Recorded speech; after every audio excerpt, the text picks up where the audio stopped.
बहुत समय पहले हिरण्यकश्यप नाम के राक्षस ने ब्रह्मदेव की तपस्या करके अमर होने का वरदान मांगा। जब ब्रह्मदेव ने अमरता का वरदान देने से मना कर दिया, तो उसने मांगा कि उसे संसार में रहने वाला कोई भी जीव जंतु, राक्षस, देवी देवता और मनुष्य मार न पाए। साथ ही न वो दिन में मरे और न ही रात के समय, न तो पृथ्वी पर मरे और न ही आकाश में, न तो घर के अंदर और न ही बाहर, और न ही शस्त्र से मरे और न ही अस्त्र से। हिरण्यकश्यप की तपस्या से ब्रह्मदेव खुश थे ही, इसलिए अमरता के एक वरदान के बदले उन्होंने ये सारे वरदान उसे दे दिए। इसे पाकर उसने हर जगह तबाही मचाना शुरू कर दिया। उससे मनुष्य ही नहीं, देवता भी परेशान रहने लगे। वह अपनी शक्ति से दुर्बलों को सताने लगा। हिरण्यकश्यप से बचने के लिए लोगों को हिरण्यकश्यप की पूजा करनी पड़ती थी। भगवान की जगह जो भी हिरण्यकश्यप की पूजा करता वह उसे छाड़ देता, और जो उसे भगवान मानने से मना करता उसे मरवा देता या अन्य सजा देता। समय के साथ राक्षस हिरण्यकश्यप का आतंक बढ़ता गया। कुछ वक्त बीतने पर हिरण्यकश्यप के घर विष्णु भगवान के परम भक्त प्रहलाद का जन्म हुआ।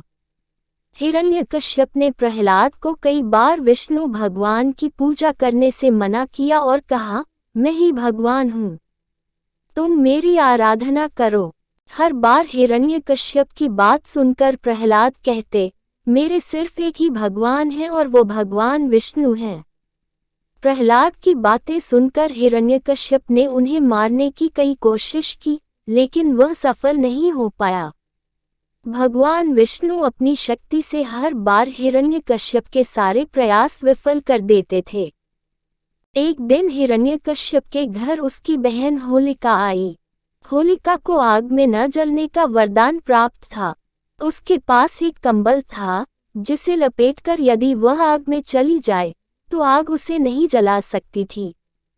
हिरण्यकश्यप को अपने बेटे से परेशान देखकर होलिका ने कहा, भैया, मैं अपनी गोद में प्रहलाद को लेकर आग में बैठ जाऊंगी, जिससे वह जल जाएगा और आपकी परेशानी खत्म हो जाएगी। हिरण्यकश्यप ने इस योजना के लिए हामी भर दी। उसके बाद होलिका अपनी गोद में प्रहलाद को बैठाकर आग पर बैठ गई। उसी वक्त भगवान की कृपा से होलिका का कंबल प्रहलाद के ऊपर आ गया और होलिका जलकर खाक हो गई। प्रहलाद एक बार फिर प्रभु विष्णु की कृपा से बच गए। आग में जिस दिन होलिका जलकर भस्म हो गई थी, उसी दिन को आज तक लोग होलिका दहन के नाम से जानते हैं। इसे बुराई पर अच्छाई की जीत के रूप में देखते हुए खुशी में होलिका दहन के अगले दिन रंगों से होली खेली जाती है। कहानी से सीख, बुराई कितनी भी ताकतवर हो, एक दिन जीत अच्छाई की ही होती है। इसी वजह से हमेशा बुराई का मार्ग